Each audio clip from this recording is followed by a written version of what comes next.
Councillor Card. Thank you, Mr. Chairman. So this isn't, first of all, a comment regarding the answer that I received with regards to ESG policy, which is page 82. So my main concern is that the Council's ESG policy is not viewed as just greenwash.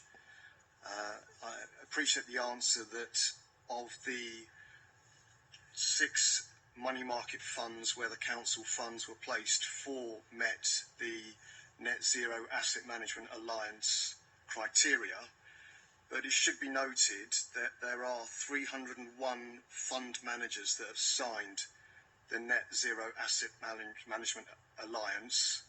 So it is possible to be able to hopefully maintain security, liquidity and yield of the investment and maintain a good ESG policy. Just a comment and then a question, if I may. Please go ahead. Yeah.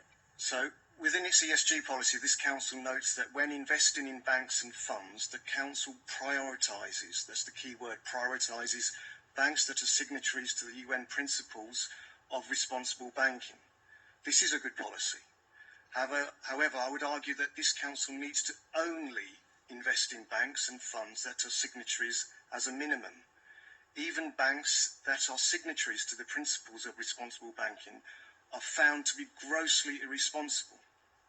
For example, just this week, JP Morgan Chase, a signatory, settled out of court to the tune of $290 million for a claim brought by a woman who said JP Morgan Chase knowingly benefited from sexual abuse that she and others suffered at the hands of disgraced financier Jeffrey Epstein.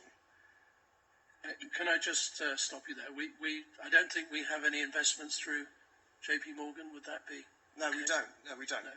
So could you devote your questions or comments to, what pertains to this Council? So my point is that there are signatories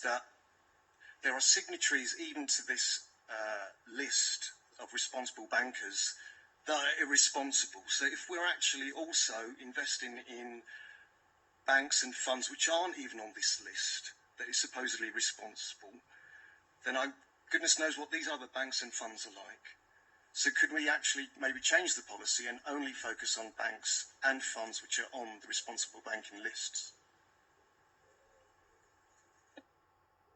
Pat, what's your view, or Victor, your views? Our primary responsibility in terms of investment of public funds is security, liquidity and yield. So these are secondary factors, and that's the fact of, again, the regime that we work within and the factors we take into account. We also have to take into account the credit ratings. So our list of potential places of place funds is relatively restricted, and particularly since, again, experience of authorities over recent years where funds were put at risk. Certainly, it's increasingly important that we look at ESG factors, but there aren't de facto benchmarks and standards yet. It's emerging. Again, we take the advice from our Treasury advisors about what's appropriate at the current time.